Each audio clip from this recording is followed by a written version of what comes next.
Good afternoon, everyone. My name is Rochelle Samuel, and I am the Director of Complaints and Discipline at the college. I would like to thank you for joining us this afternoon for this educational session titled Shattered Trust, Strategies to Address the Sexual Abuse of Clients. Now, before I introduce our panelists for this afternoon's session, I would like to go over a few housekeeping items. You may have heard this earlier this morning, but in case some of you are joining us for the first time this afternoon, please bear with me as I repeat these housekeeping items. This session has live captions. To turn on the captions, click the Show Captions button below to view our live captions in either English or French.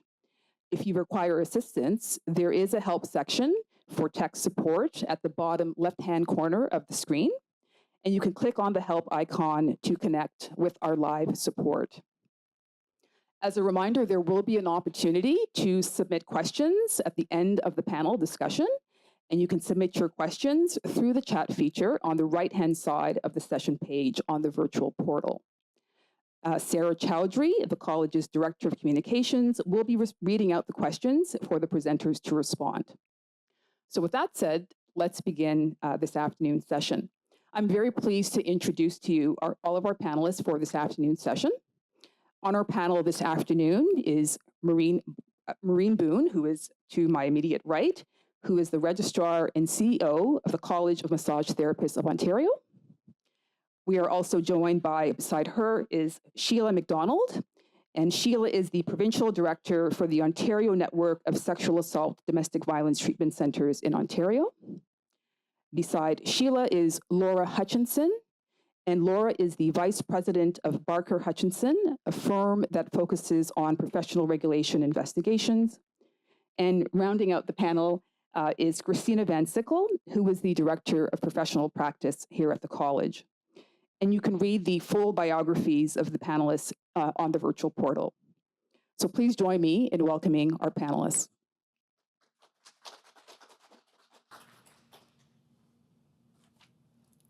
So switching gears here. I think a starting point for any discussion about the sexual abuse of clients requires us to frame the problem. The sexual abuse of clients by registrants is an issue that regulators continue to grapple with. And certainly at our college, as Lise mentioned this morning, we have seen an increase in the number of sexual abuse matters that have come to the college's attention. Just to give you a sense of some numbers, in 2018, 33% of all referrals to our discipline committee involved allegations of sexual misconduct. And as you heard Lise mention this morning, in 2022, that number rose to 59%. That's quite a significant number. Even 33% is quite significant. And we know that the definition of sexual abuse, as it's defined in the statutes of various regulatory bodies, is broad, and it includes remarks and behaviors of a sexual nature that are not for clinical purpose toward a client. And certainly the ways in which sexual abuse may show itself up in practice will vary depending on your regulatory body, depending on which college we're talking about. But what is true in all cases is that all forms of sexual relations with clients are forbidden. But the fact that regulators continue to grapple with this problem and the fact that at our college we're even seeing an increase in this number, it does beg the question of, what's going on. So let's start talking about, first framing the problem and perhaps, Maureen, I can start with you to ask you, as we try to first kind of frame the problem, what trends, if any, are you seeing at your regulatory college, or in your case, Laura, I'll ask you next, the colleges that you support in your investigations when it comes to the sexual abuse of registrants? Are you seeing, for example, Maureen, an increase in those matters at your college, or are there certain types of sexual abuse cases that factor more prominently into your numbers? Well, thanks very much for the opportunity to talk about this topic, which I feel has sometimes doesn't get the attention it deserves, I think. I'm going to start with some numbers and then provide some context about massage therapy because there are a couple of things that make it different from other professions. So at CMTO, we saw our sexual abuse complaints more than double between 2016 and 2019, from 36 complaints in 2016 to 75 in both 2019 and 2020. Complaints have now leveled off at about the sort of 60 to 70 range for the past couple of years. Sexual abuse matters comprise about 1/3 of all of our incoming matters, but importantly, 50 to 75% of our referrals to discipline. So, for example, in 2022, 57% of the total cases at discipline were about sexual abuse. So those are some pretty big numbers and a big problem. And, it's hard to really know the reason, but we can make a couple of observations. First, the number of complaints we received about sexual abuse that had occurred years ago tells us that there was a significant underreporting of abuse, so that's not good. Second, the Me Too movement and a general increase in social awareness about abuse and harassment empowered previously silent clients to come forward, which is good, because we want people to report to us when things are not right. And we have a zero tolerance policy for sexual abuse, as you mentioned, and we take our public protection mandate seriously. So in terms of the types of the things that we see, we have 4 general categories. So predatory sexual abuse, fortunately not a lot, but very damaging, primarily male registrants. The second is sexual romantic relationships, which tend to involve both male and female registrants. Non-consensual touching of what we call sensitive areas. So there are areas of the body, namely the genitals, that are never to be touched as part of massage therapy, but there are areas of the body that we call sensitive. So breasts, glutes, inner thighs, these require written consent and a clinical reason for treatment. And lastly, boundary crossings or lack of professionalism. So that's things like commenting on the client's body or underwear, or RMT discussing their own personal sex or romantic life, or poor draping. So leaving the client feeling exposed. And as you mentioned, none of this is okay, like absolutely none of it. So what are the things that make massage therapy unique? And there are a few things. First, the nature of the service. So massage therapy is completely touch-based. It lasts longer than interactions with many other health professionals, which is a good thing about it, but also a consideration. It takes place in a private setting. The client is partially or totally unclothed for the treatment. The client is often lying face down and unable to see. So the things that make massage therapy both therapeutic and relaxing, which is so great about it, can also increase vulnerability or feelings of vulnerability for the client, both of which really matter. Secondly, there's an issue of who's regulated. So anyone can massage, but only registrants of the CMTO can use the title massage therapist or registered massage therapist, and which is kind of confusing.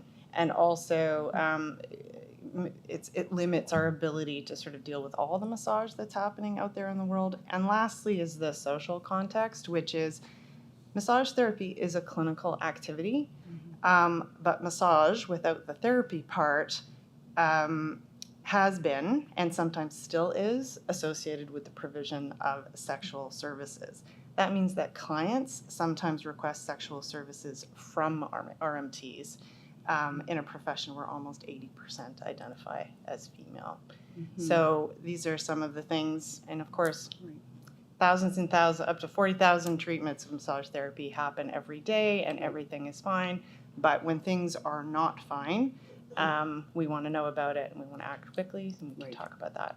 And I'm glad you said that last bit, because I should also prefaced my comments by saying, while we have seen an increase in the number of sexual abuse cases, the vast majority of registrants are doing the right thing. So, sexual abuse comprised, I think, in 2022, 16% of the total number of complaints and reports that we received. But I was also struck by what you said about the underreporting, because we also see that too, where complaints regarding sexual abuse or sexual misconduct are brought to our attention, but they're historical in nature. Things that happened several years ago. And I do think that there is some connection with Me Too as well. I mean, again, it's hard to pinpoint any one factor, but that's a very interesting observation. Laura, what about you? You're coming from this from a different perspective, from the investigations perspective, but in that role, you support many different regulators. what trends, if any, have you noticed? Yeah, we work with a broad variety of regulators across Ontario. And I think there's some important differences amongst our clients that kind of dictate the types of concerns that we see and the volume of concerns we see. So as Maureen mentioned, some of our clients provide therapy that's touch-based, others provide therapy that's talk-based, and so at times we'll see different types of concerns arise. We also have very different sizes of our clients. Some of our clients only have a couple thousand registrants, others have tens of thousands of registrants, so the volume of concerns vary from regulator to regulator. And importantly, there's differences in standards of practices and policies amongst regulators. So the vast majority of regulators don't allow practitioners to treat their spouses. It's that sexual relationship with the client, so it's considered sexual abuse. But there are some regulators that do permit the treatment of spouses. And then they have strict rules around what the nature and location of that treatment can be and the length of relationship that must pre-exist prior to a therapeutic relationship. And so all of those impact kind of the type of concerns we see, the frequency of concerns we see. What we've seen actually is quite similar to what Maureen described, that the majority of our clients saw a fairly significant increase in those 2017, 2018 years following the Me Too movement. Overall, it does seem to be largely leveling out. We actually have a few clients that are now seeing a decline in the number of cases, which is really encouraging. I know that a number of colleges have worked on doing a lot of education when they saw that initial bump. So it's hard to say if that's what's impacting it, but it is an encouraging trend to see. In terms of the types of sexual abuse we see, very similar to what Maureen said. I would say everything we see falls in those 4 categories. The trend I think I would touch on is those sexual romantic relationships, because that is the majority of what we see out of all of our concerns. So I would expand on that a little bit. Typically, they kind of fall into 3 categories for us. So there's the sexual romantic relationship that pre-existed prior to the therapeutic relationship, where people are treating their partners. And often that will come about either because the registrant doesn't appreciate that they can't treat their partner, or they think that they're doing their partner a favor. And to use an example, I was a physiotherapist. So say, for example, a physiotherapist's spouse is injured. We may see something where the spouse comes to the physiotherapist and requests non-acute treatment. And that physiotherapist may not view their partner as being a real patient because they're not paying for treatment, or they're just treating them when they have a free moment in their living room. It's not scheduled. And so they don't appreciate that they've now established a therapeutic relationship. We also see that sometimes people feel kind of beholden, that they should be treating their partner. They should be a good partner. They should be supporting them. And so they feel like they shouldn't say no to it. So there's interesting dynamics that can occur with that, and they don't always appreciate the implications of what that means, that they've now created this dual relationship. The other one that we frequently see is where the practitioner has ended the therapeutic relationship and then begins a relationship with their client, and doesn't appreciate whether that's possible at all, depending on the college, or other colleges have a certain waiting period.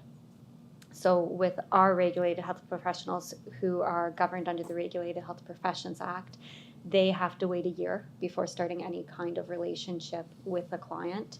But also they have to consider that depending on the level of dependency that existed in that previous therapeutic relationship and the length of the therapeutic relationship, that there are clients that it would never actually be appropriate to start a romantic relationship with. And I understand with social workers and social service workers that the Code of Ethics stipulates that if they've provided psychotherapy or counseling services to a client, that it's never okay to be able to enter into that relationship. So I think that, at times people don't appreciate what the restrictions are, and they think, okay, well, I've ended this therapeutic relationship. They're no longer a client. So now I'm free to date them. Or sometimes people know the rules, but they go outside of them anyways. Or work, to your point about the last point about when the professional relationship ended. We have seen circumstances where the registrant has deliberately ended the professional relationship solely to start the the romantic relationship. So so that certainly is a dynamic as well that we've seen in some of our cases. Absolutely. And then the final type that we see is kind of a bit more of a predatory romantic sexual relationship. And so I would call those kind of those serial sexual romantic relationships where the practitioner is, proactively trying to solicit dates from clients. And one of the concerns that we see with that especially is sometimes we're seeing them utilize that power imbalance or utilize their credentials as a practitioner to try and encourage clients to date them. So that's kind of the intersection between the romantic relationships and those predatory sexual abuse. And I'm glad that you used the word power, because this is what it all is. It's an abuse of power. Thank you for that, Laura. Sheila, I'm going to turn to you now, Sheila. And you bring a perspective that is grounded in the client's experience in your work. What trends or pressures, if any, have you noticed when it comes to even access to services for individuals who experience sexual abuse? Any changes in terms of what you've seen over the years, or any trends that you might want to share with us? Yes. Yeah. First, thank you for the invitation. This is such an important topic. I think in that we have to also ground this in the broader understanding of sexual violence in society, because sexual assault in general is a very underreported crime for many reasons, starting with, there are the societal myths that put the responsibility directly onto the victim, and we forget about the behavior of the perpetrator. So the majority of victims are female. Not that men or trans persons cannot be assaulted, but there is a gender lens to this as well. But it's around the behavior of the victim. What did that person do to cause this to happen? And so the victim blaming creates the shame, the embarrassment, because it's internalized. And now, if I'm the victim, I start to think, what did I do to cause this? I must have done something wrong. And so in terms of reporting, people won't come forward, because if I think it's my fault, then why would I come forward and report it? So that barrier to reporting and I think also the shock and disbelief of what has happened. Our clients come to health professionals in general because they need us for something, and my background is nursing. They need something from us, and our patients inherently trust us to do the right thing. So when that trust is violated through some action, there's a huge amount of shock and denial. I must have misunderstood what they were doing. I must have not heard what they said, etc. So again, it minimizes, and so again, the barrier to reporting comes into play here. I think the lack of awareness of where to go for help is also a big issue. Nobody thinks about what would I do after a sexual assault until it happens, when I'm in the worst moment, when I can't think straight, and now I'm trying to figure out where should I go for help. So there are resources. I've been on the college website. There's lots of good information. Nobody would know. I work at sexual assault, domestic violence treatment centers, 37 programs across the province. There's a program at Women's College that's been around for 35 plus years, and still people don't know it exists, right? So until you need the service, who's thinking about where would I go for help? So at the very worst time, patients just don't know where they can get some help. I think the other it's existed a long time is the fear of reporting, and then the process. What happens when I come and report to the college where that person is a member? There's a lot that we could go on about that, but the fear of the legal process or any process is just fearful for an individual to come into. So I think that creates barrier. There's a long wait to access counseling services for ongoing support. In general, if a survivor calls up to get access to counseling, take it outside of the abuse by a health professional, the wait lists are months and months and months. So at the point I want to come forward to deal with what happened, so perhaps I can get the courage and strength to come forward and make the report, I'm told, well, there is nobody right now, we'll put you on the list. So even getting the support at the right time it's a reflection of how rampant sexual violence is. And during the pandemic, we talked about it. We have a pandemic, but we also have this pandemic of violence that's going on, and there's not enough support. So it's also an issue.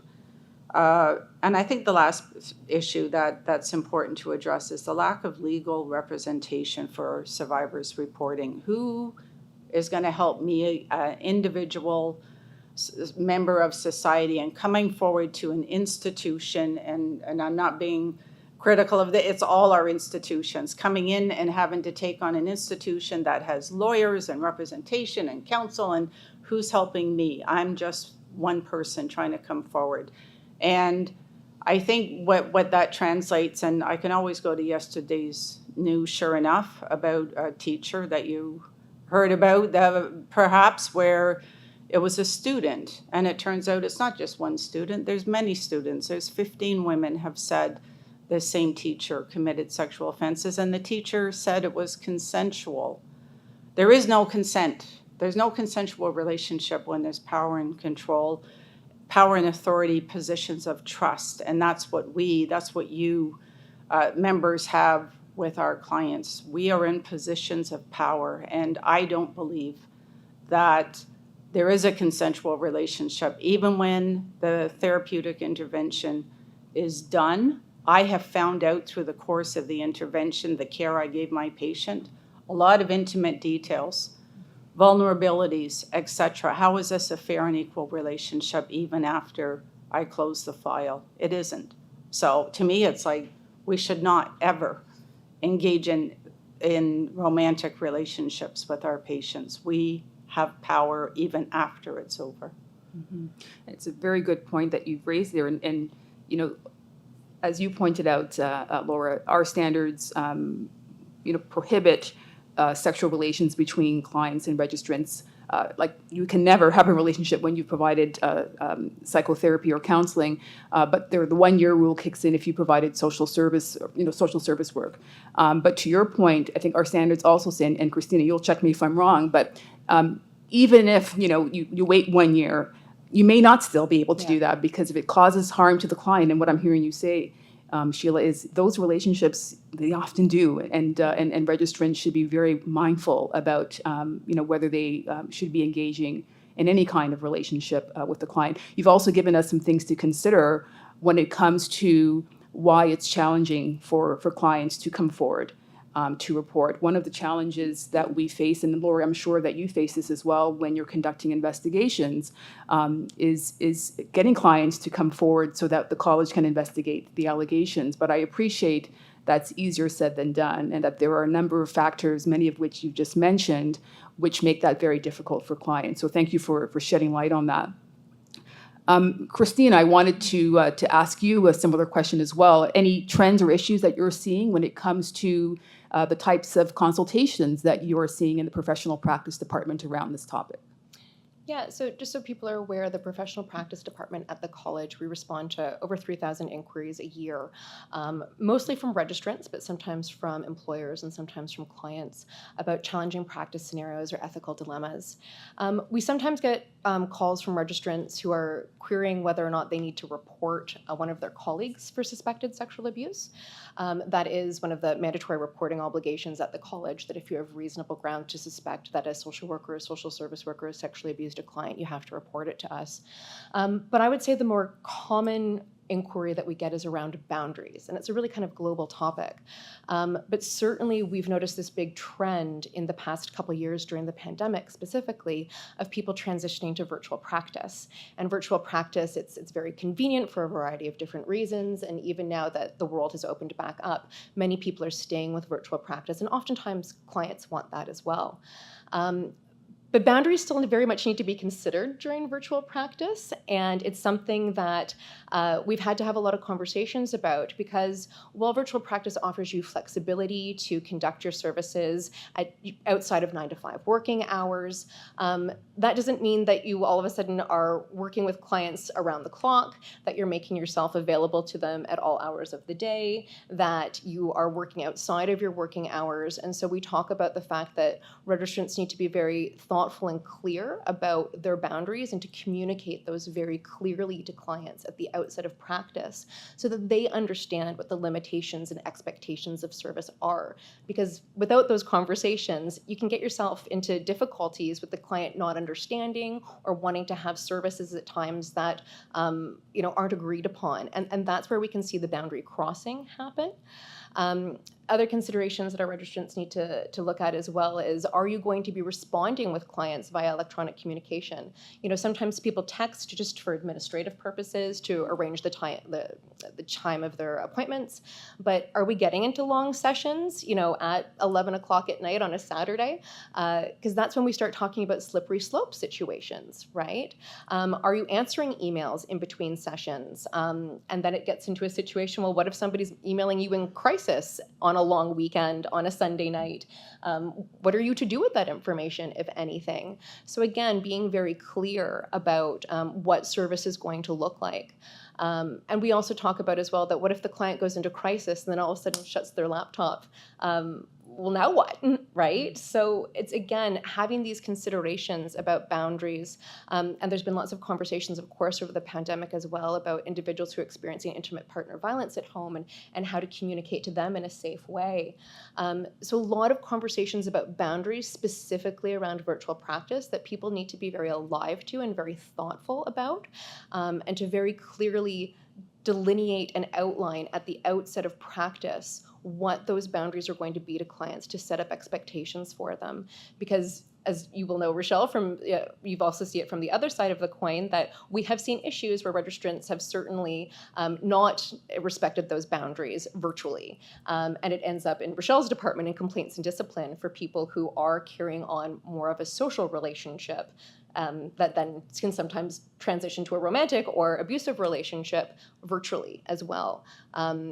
So it's, again, thinking about those boundaries very clearly. And it's different when somebody's sitting right in front of you, but there seems to almost be like a depersonalization of people sometimes through the screen, that sometimes people might exhibit behaviors that they wouldn't exhibit if they were in person.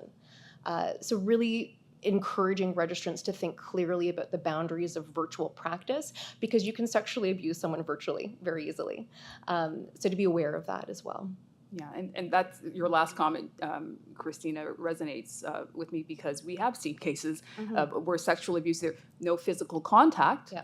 but we know again that the definition is broad, and it's not just frank acts of sexual contact, but sexual abuse occurring virtually. And again, I think your point about something happening when you engage with social media, there is kind of an erosion of boundaries that sometimes tends to happen. And as you said, things that you might not do in person somehow seem okay when they shouldn't be. Virtually is something that registrants need to be alive to. So thank you for that.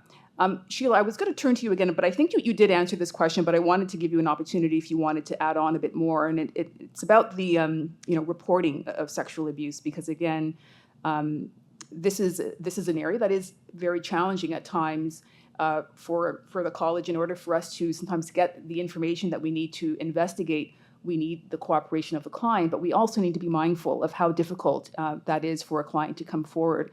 You've given some great pointers already, but I'm wondering if there's anything else that you might want to add in terms of what factors or considerations we should be alive to when it comes to assisting clients in reporting sexual abuse. Yeah, I think a few other comments, what I would make is that patients need to be given the information around how to report, what to expect.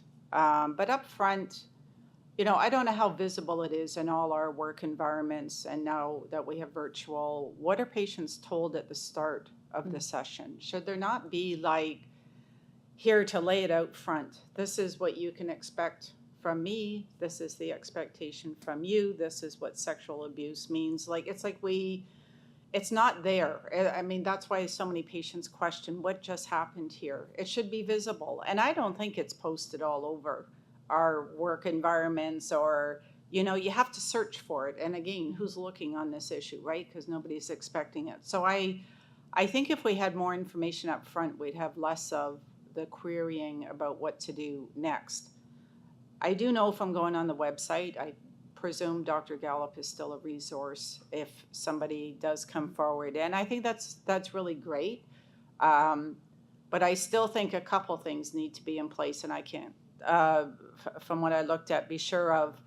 One is, again, around Dr. Gallup is not a lawyer. I think knowing what are my legal rights, who can represent me when I go forward, who's going to be there? I believe that her role is to provide information about the process, et cetera. But who's going to defend me in up against the system is what it feels like, right? And the second is, where's the counseling for me to be able to deal and process what's happened so that I can build some resilience and understanding and deal with it. And my experience outside in sexual assault, domestic violence programs is that people aren't always ready to come forward immediately. You have to have a huge amount, enormous amount of strength and courage to step into the reporting to the police system and going through the justice system, et cetera. And sometimes that comes through the process of counseling, that somebody can build their understanding and resilience, et cetera, to come forward. So I don't think we should expect that. I'm glad to see more people coming forward from experiences in the past, but I think we need to have immediate supports in place so that somebody is actually able, because I've heard from so many patients through my work on the task force that I know you'll reference, and I'm happy to talk about that.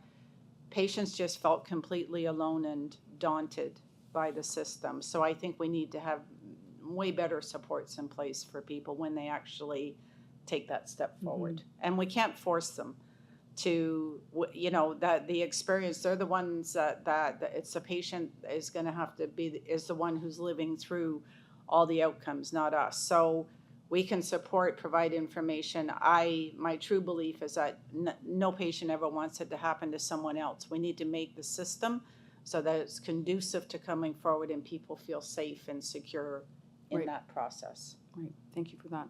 And I want to reference the report that Sheila mentioned, and we can put that report in the link because I think it's a great resource for registrants to have. The report co-authored with Mary Lou McPhedran is 2.0, the independent report of the Minister's Task Force on the Prevention of Sexual Abuse of Patients and the Regulated Health Professions Act. This was a report from 2015, as I said to Sheila before we started today's session. Still very relevant, and as you said, many recommendations yet to be implemented. So it's certainly a document that I would encourage all of our registrants to review. So let's shift gears a bit now, and in the time we have remaining, to talk about some current strategies and approaches to addressing the sexual abuse of clients. And I appreciate that your approach to this may be different, based on your unique perspective.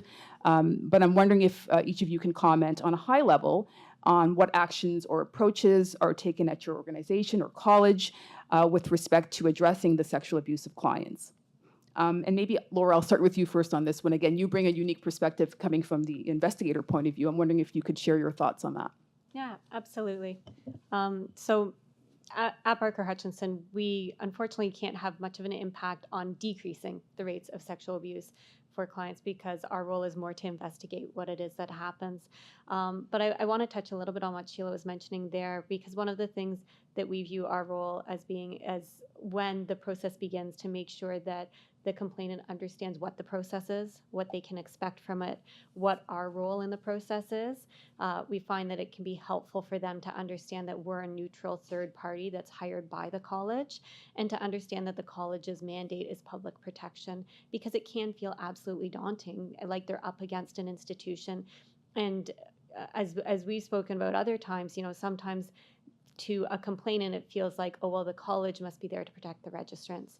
And to registrants, sometimes it feels like the college is out to get them. And so it's helping everyone to understand what the college's role actually is, and that our role is to be neutral in this and to collect information, because that can help to kind of neutralize what is a very challenging situation and to help them understand what they can expect from the process. I think the other thing that we have to recognize, and I think it's safe to say everyone here recognizes, that sexual abuse is traumatic for clients, and that sexual abuse at the hands of a practitioner and someone in a position of trust can be particularly traumatic. So one of the things I often hear spoken about is that we want to avoid re-traumatizing clients in this process. And obviously, absolutely agree that we want to minimize that re-traumatization. But as Sheila was mentioning earlier, I think we have to recognize that just speaking about abuse, just coming forward, just entering this process can be very traumatic for clients. I think many of us have had that experience when someone is reporting abuse to us, that it can be a very challenging and emotional conversation. And so I think it's important for us to recognize that as we enter into the situation, we want to approach it with the utmost care, but that even with the utmost care, it may not be possible to completely avoid re-traumatizing somebody because it is such a challenging Right. topic to speak about. Oh, it certainly is. And you know, the bit about re-traumatizing it, it's always such a challenge when you have to prosecute because, you know, most of our matters, fortunately, are resolved by way of an agreement where the witness doesn't have to testify. But when they do, and you're always mindful of that because, as you said, you don't want to re-traumatize and having to tell your story more than once. You know, you've told it to the institution, you've told it to the investigator. Now again before the panel. It is very, very hard for clients. Sorry, did I cut you off? Was there anything else that you wanted to add on that point? I was just going to add on to Yeah. that, you know, absolutely. I find that a huge part is to educate the clients as we're going through it to make sure they understand the purpose of what they're doing. You know, as investigators, often we have to ask them for more information. Our role often is to ask them sensitive questions or to ask them direct questions about the abuse that occurred. And oftentimes, you know, they'll feel, well, I wrote my complaint letter. Why am I having to revisit this? And helping them understand our role is to make sure the college has all the information that they need. The nature of sexual abuse often is that there's not objective evidence that the college can rely on. So we have to make sure that we have all the information for the college to understand what the concerns are, to be able to make a decision about what occurred. And how we approach that, I think, is so important. As I was reflecting on today, I was thinking about some of the sensitive questions that we often have to ask, and how important it is to educate clients going into that. It's not uncommon if we have, say, a touch-based therapy and someone's been touched inappropriately, that we have to ask a client how they were clothed during that interaction, because we need to understand, did that touch occur over the clothing, under the clothing, was clothing removed? But I think everyone can appreciate, if you ask a sexual abuse client what they were wearing at the time that sexual abuse happened, there is historically such a terrible connotation to that question of victim blaming, you know, that somehow how they were clothed was their fault. And so I find, you know, with many parts of this process, just educating, helping people to understand why we're asking questions, what information we need, why it's relevant, so that there's no misconception about why we're asking that question and they really understand why it's important. And I think so much of that process, whether it's testifying, whether it's the investigation, being able to educate them about the purpose of it really helps to make the process smoother, at least, if not perfect.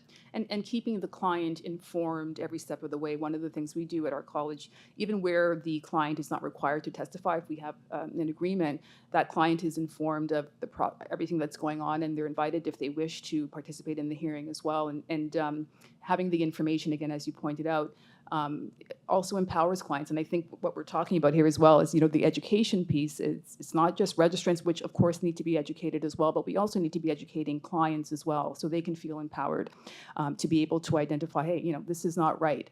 And to your point earlier, Sheila, is kind of, you know, making it clear, you know, this is inappropriate. And when you see these things happening, like there's something wrong, and the more clients can feel empowered in that knowledge, hopefully that will also increase their comfort. It's not going to be easy, but hopefully they can feel more empowered to come forward and report these things. Maureen, what about at your college? So we've sort of focused very much on response because, but we want to move to prevention.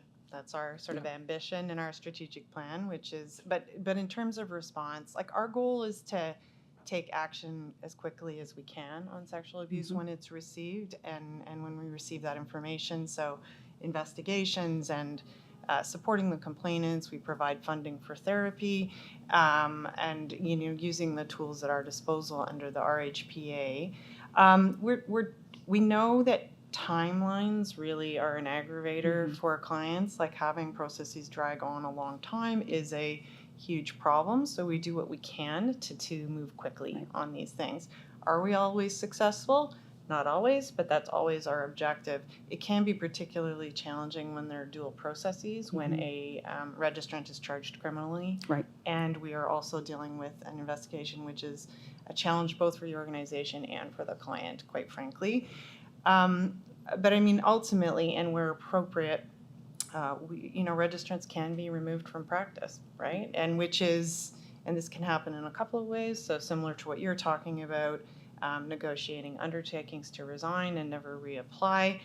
We do that with the agreement of the client. It ensures an outcome and the removal of the registrant from practice. And obviously, registrants can also be revoked as a result of the discipline committee.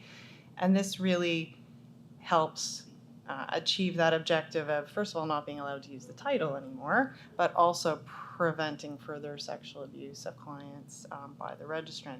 But we also know that it's not just what you do as a regulator, it's how you do it. Right. So this speaks to sort of the experience of the client. And we do a couple of things. So ensuring someone has a consistent point person, because we do both external investigations that are handled by Barker Hutchinson and we do some internally.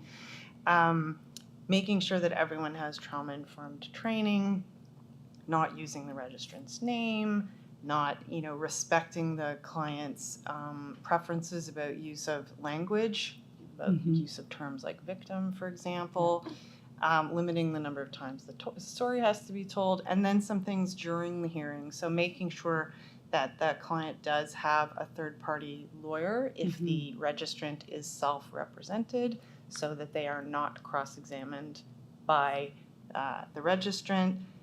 We do cover the costs of a support person, either when the client's interviewed or when they're testifying.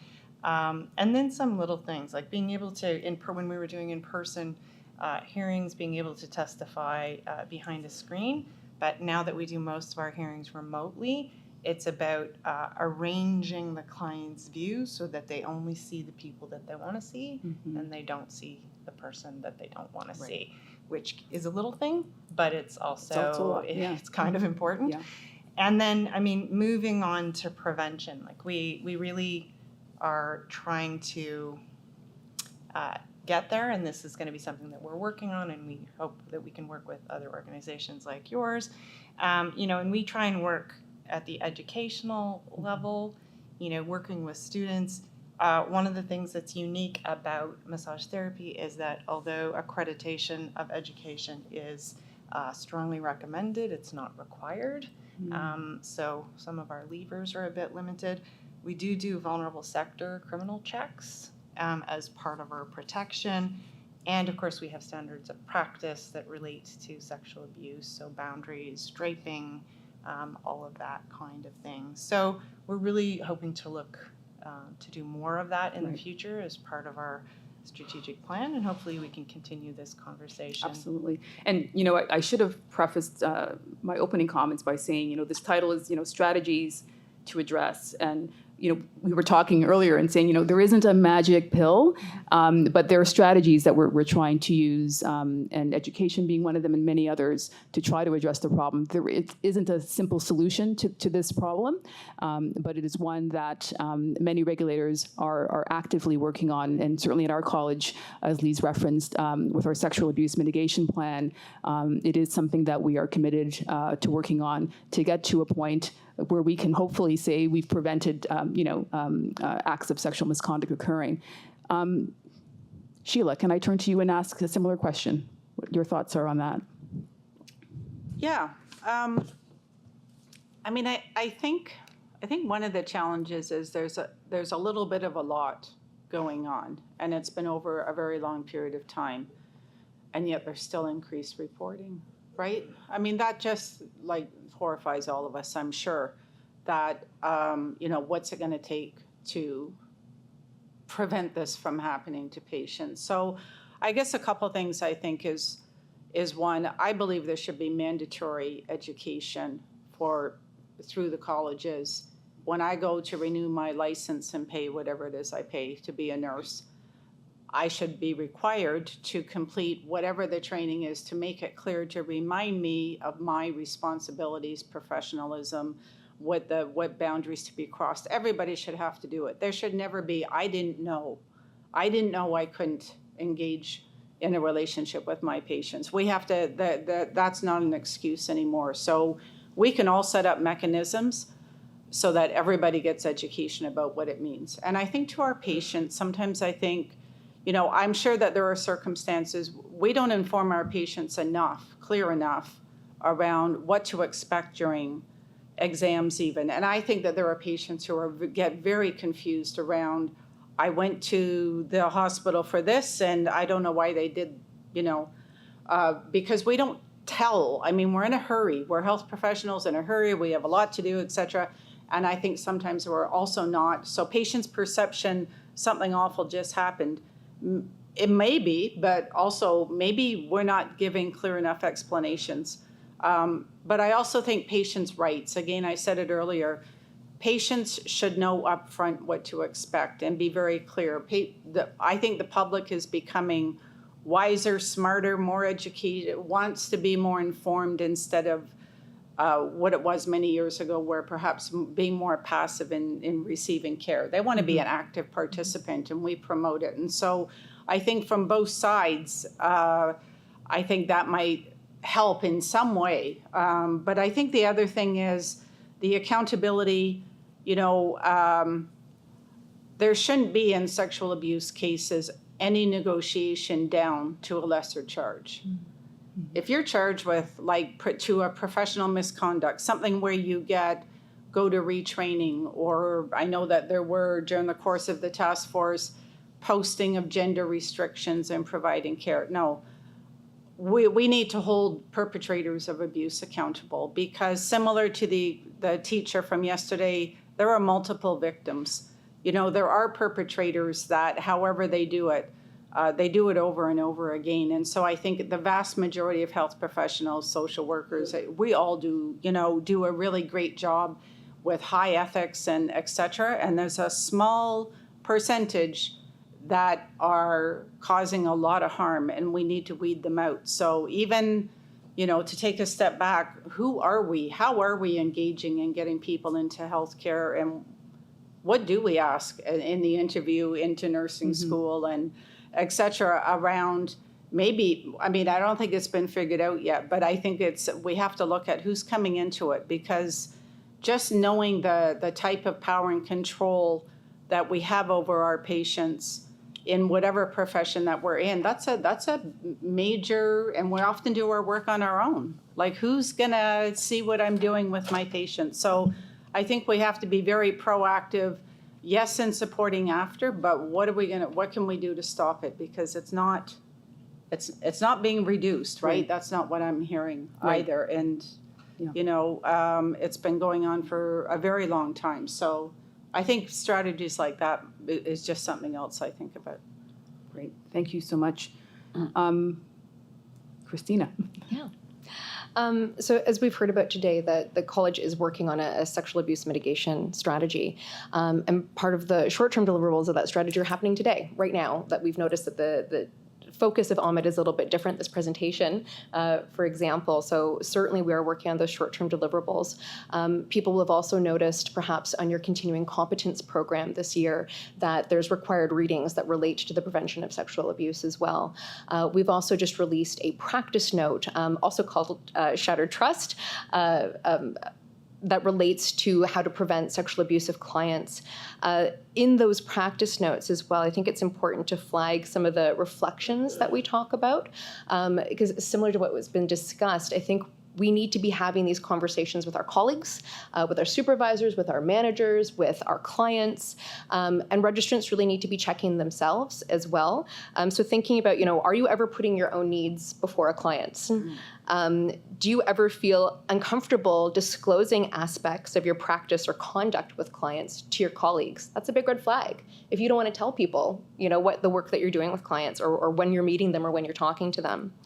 Do you avoid discussing certain clients during supervision or misuse supervision in an attempt to justify your actions with those clients?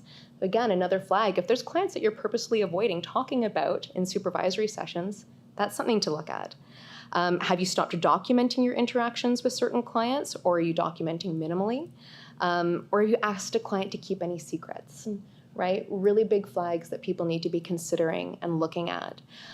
So in our recent resources, we're really flagging that to registrants. And Interestingly, to something that Sheila said earlier as well, these are our immediate term solutions. Is one of the more immediate or intermediate strategies that we're looking at, is looking at doing that training that when people either register with the college or as part of their continuing competence program, because some regulatory colleges in Ontario and social work regulatory colleges across Canada do have that mandatory training about the prevention of sexual abuse. So that is something that's being looked at, and we're still in the early stages of doing environmental scanning around that as well. So definitely strategies that we're looking at to try to take this issue on. But I think one of the biggest things is having the conversations, right? We're doing it today. You need to have it with your clients, and you need to have it with your colleagues, that we need to talk about this because it's happening.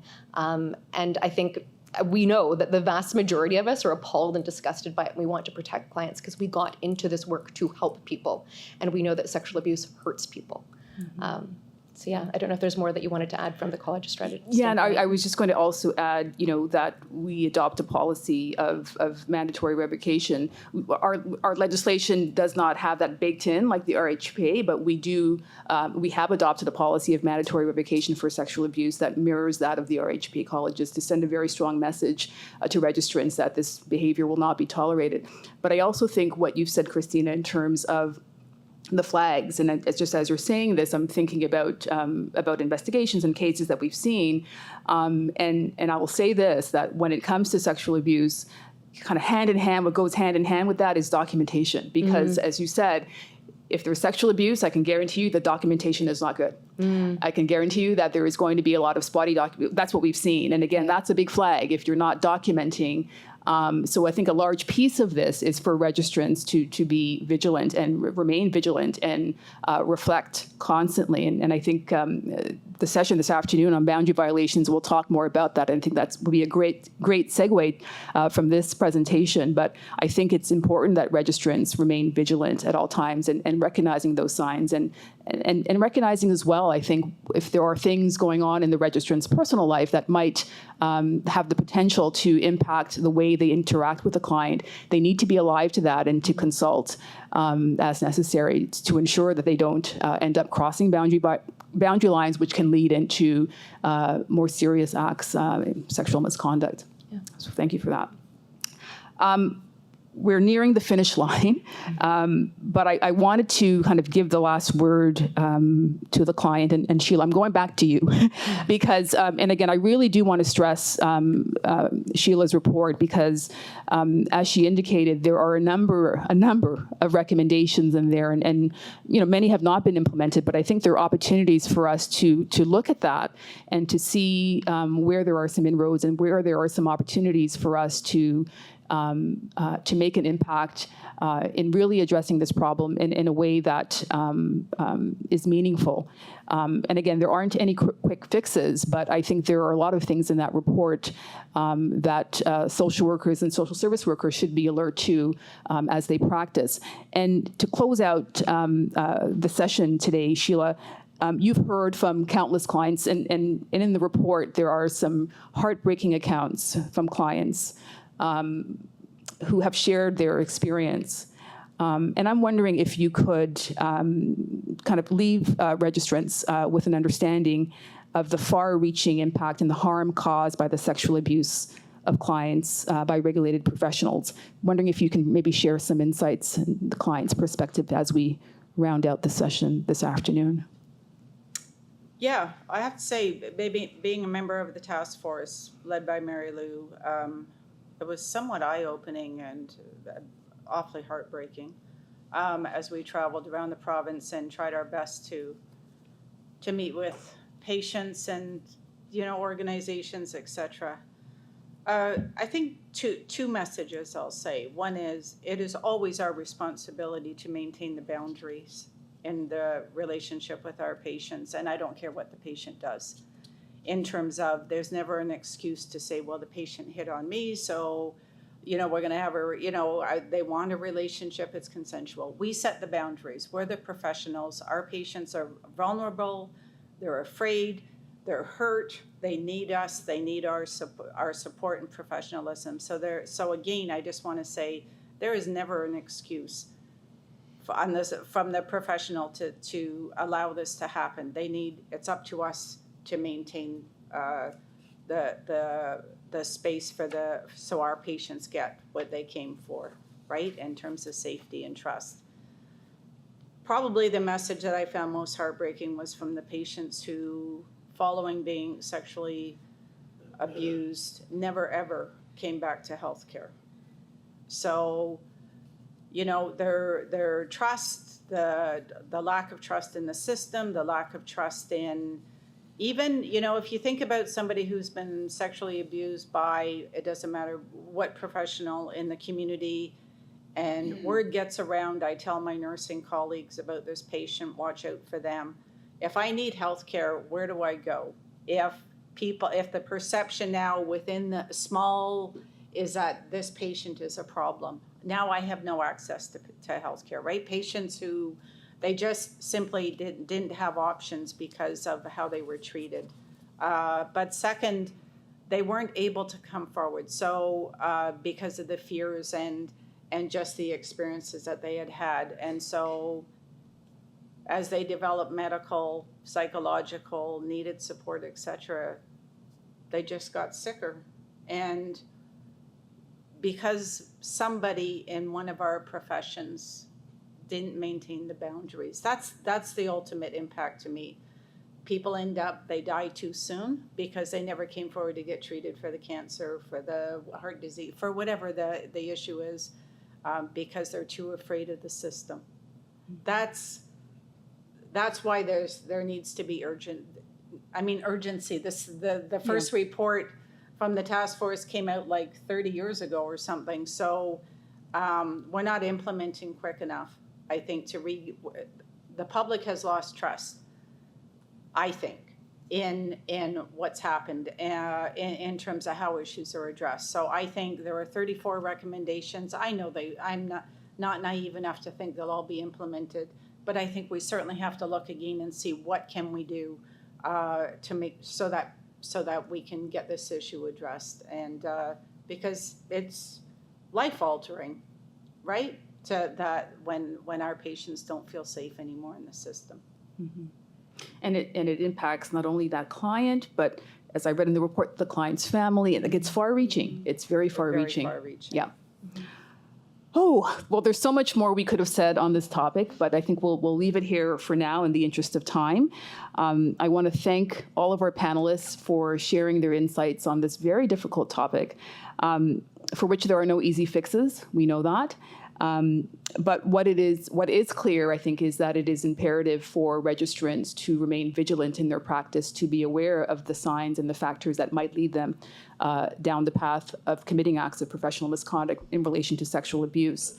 But equally important is for clients to feel empowered and to be supported in bringing those concerns forward to the regulator. So again, thank you very much. At this time, we can open the floor up to questions. And as I indicated, Sarah Chowdhury is going to be reading off any questions that you have posed for the panel. We'll do our best to answer as many questions as possible, and please bear with us if we don't get to your question. And we will ask that if you can try to limit your question to one to ensure that everyone has a chance, that would be appreciated. Sarah, anything for our panel? Thank you, Rochelle. Yes, we've had some positive comments noting that this has been an excellent presentation, very thoughtful from all the panelists, so thank you for that. A first question from a registrant asking, would you allow a counselor, therapist, or registrant to continue to be part of the college if they have been accused of sexual abuse with clients? So an accusation, so an accusation is an accusation. I also want to underscore that with any investigation or disciplinary proceeding, there is procedural fairness, and that means that there's due process. So there has to be an investigation. The registrant has to be given an opportunity to make full answer and defense to the allegations, and that it goes before an independent committee whose job it is to determine whether or not acts of professional misconduct have been proven. The college bears the burden of proof, and there needs to be clear, cogent, and convincing evidence that the registrant has engaged in professional misconduct. So to the question, if somebody is just accused, no, there's a process. But I also want to say as well on that point, we have to balance that as well with recognizing that in bringing concerns forward, one of the biggest challenges, and Sheila, I'm sure you'll say this as well, is clients feeling as well that they're not going to be believed, right? And again, this is not to say that any accusation you're not going to look into it, but we also have to recognize that sexual abuse is something that typically doesn't happen, in plain view, right? Now, sometimes it can, in terms of, for example, Christina talked about sexual abuse that could happen virtually, and we certainly have seen cases where that has happened, and where there is some evidence of that, but a mere accusation, no, there will be an investigation and due process that would be followed in addressing that issue. I'm not sure if anyone else wanted to jump in on that. Thank you. There are some questions around resources that the college may have around boundary violations. There certainly are. If you go on to the college website, it's under the Registrant tab, under the Continuing Competence Program. We have required our registrants to read several resources that we have about boundaries and boundary violations that are going to be listed on the website there, and it's required as part of the Continuing Competence Program. The practice notes that we've just put out as well are Shattered Trust, the sexual abuse of clients. They're not on that required reading list, but if you go back through your email and you see the most recent perspective that came out, Sarah, when did it come out? Last month. Last month. Okay, so when it came out in May, there will be a link to the Perspective newsletter that gets sent out, and the newest practice notes about sexual abuse are in that Perspective newsletter. Thank you, and I'll add some links in the chat as well. And I also want to say, let's not forget that a key resource, I think, for registrants is reading some of the decisions of the discipline committee. Yes. If you want a resource that's going to help you understand the pitfalls to avoid, I would strongly encourage registrants to avail themselves of reading decisions of the discipline committee. That makes that point very clear as well. Yeah, and those can be found in the Perspective newsletter or on the college website under Discipline Decisions. Thank you. A few comments just noting that good panelists have made some good points. There's certainly fear of reporting, especially with a healthcare professional. If they cannot, then get a new one. Additional comments around sometimes someone who is being sexually abused won't even recognize the abuse due to the dynamics of the relationship. Very true. Can I just jump in on that point? Again, resonates with things we've seen. And again, I'm sure our panelists will have seen this as well, where sometimes the client is really struggling with having reported because they didn't want to get the practitioner in trouble. And in some cases are even trying to, contact the college to say, oh, no, I want to take back my complaint or something like that because they feel guilty of reporting the concern. So yeah, certainly that is something that we have seen. And again, I'm sure maybe Maureen, you've got something to say on that? Sure. I mean, I think this kind of relates to what Sheila said about clients and patients knowing what to expect from an interaction and being prepared and empowered to know when something's not right? Because we want to hear from people not only when they're, when it's very clear that there's been sexual abuse, we want to hear from them when they're not sure, right? So that we can help when they feel like something's not right. So, I mean, we do have a Look Before You Book campaign, which encourages people to look up their RMTs prior to making appointments, but also tries to give a little bit of information about this is what you should expect with respect to draping. If it's not happening this way, we want to hear from you about it. And there's clearly much more that can be done, and Sheila mentioned a couple of things about that. So I think there's some opportunities there to do a better job and empowering the patients. Absolutely. And there is a comment around a bigger discussion is on consent to confidentiality and scope of practice, noting that this needs to be outlined at the beginning of the sessions as well as during working hours. So not sure if there's information or comments around consent to confidentiality and scope of practice for that. Yeah, so certainly, I mean, we talk about this when we do professional practice consults, that I'm sure many of us know that we have to outline the limitations to confidentiality at the outset of practice. We also want to outline the limitations, expectations, obligations, and responsibilities outlined with practice as well at the outset.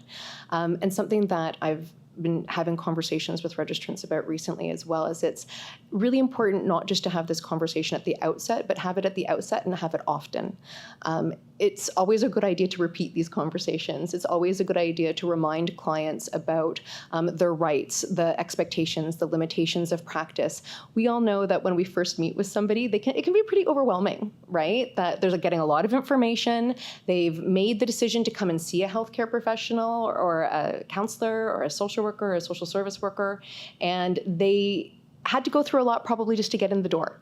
And so by the time they're there with us, it can be overwhelming to hear all of this information. So repeat it early and often. And I think that, as we've been having this conversation today and as this conversation goes forward, also really when we talk about outlining the expectations of care, probably outlining what not to expect with care as well, and what's appropriate and what isn't appropriate. And these are important conversations to have because as we've heard, I mean, the panelists all represent different healthcare professions. And your client is probably going to be interacting with a lot of different professionals. So letting them know about what's appropriate and what's not is important for them, not just in the context of your relationship with them, but in the context of them being a consumer of services. And so I think this is something that when we talk about the limitations of confidentiality, the expectations of services, we need to be considering weaving this into the conversation that we have with clients at the outset and hopefully often. Thank you, Christina. There's a question wondering what happens when a client implies they want a romantic relationship and the therapist or healthcare professional has to end the therapeutic relationship because they now feel that their job is at risk. Well, I'm happy to make a comment on that. If a patient says they want to have a relationship with their therapist, it is up the conversation should be had again to remind the patient of the boundaries and our responsibilities as professionals. And if the patient wants to pursue it, I think the conversation is then around, it would probably be best if I help you get a different therapist because this relationship is not going to happen, right? And I mean, it's going to, for the benefit of the patient, benefit them in the long run, obviously. And the same for the professional. We don't have relationships with our patient. And patients may want, I know our patients get very attached to us, right? We know, especially for counseling, you might be the first person who's actually listened to this patient. You develop this bond, because maybe some people haven't had it. So the attachment becomes very strong. And so our patients can blur where this should be going, et cetera. It's on us. So if it means that I'm going to help you find somebody who can continue the therapeutic intervention, that's what we'll do, because it can't continue into a relationship. And I'd just like to add to that too, that it's really important to document those conversations very well. And you know what, obtain supervision, obtain support. Those are difficult conversations to have with people. They can impact us in a variety of different ways. So absolutely, I agree with you, Sheila, exactly what you said, but also make sure that you're documenting and obtaining support for yourself in that situation as well. And I just want to point out what you just said, and I'm not sure if you know our standards by heart, but what you said is actually captured in Principle 8, 8.4, exactly what Sheila said. Yeah. I knew it would be there. I also think maybe it's an option. I don't know if it is, but if I'm the therapist, counselor, that I bring in a third party and have a discussion with the patient, maybe they need to hear from an external person. Like, I don't know whether that's a benefit, absolutely. Right? So that Sure. the patient needs to be reinforced to understand it's not just me, the therapist, feeling this way. This is the standard. And maybe that will help because, the patient might go on to the next therapist, again, they're looking for something. They're vulnerable and et cetera. So I don't know if that's a strategy, but Thank you for that. I'll end with two questions. Can we consult the college on these matters, and what happens if we cannot get supervision? So the college can't provide you supervision, but you can absolutely consult with us. Please do. You can find mine and my colleague Sue Botello, our contact information on the website in the professional practice tab. Please contact us. You can call us. You can email us. Absolutely consult with us. Thank you. And I'll maybe end this question period with a final comment, noting thank you so much for this presentation. The sexual abuse of clients by registrants harms not only the clients involved, but also our profession. And I'm glad to know about the steps that the college is taking to try to protect clients and the reputation of college registrants. So thank you for today. Well said by whoever posed that question. Yeah, thank you. So, looking at the time, 2:39. I think that means we're wrapping up the session. So that does conclude this afternoon's session. I want to thank our panelists for such an engaging conversation. As I said, we could have talked more about this, but in the interest of time, we had to leave it where we did. Christina, thank you very much. Laura, Sheila, and Maureen, thank you very much. On behalf of the college, we would like to also, as a token of our appreciation, let you know that the college has made a donation in your name to to the organization that you've let us know that you wanted us to make a donation to. We want to thank you again for engaging us in a conversation that, again, no easy fixes, but I think we all have a role to play in making sure that clients are kept safe. That's consistent with our mandate to protect the public. So thank you once again.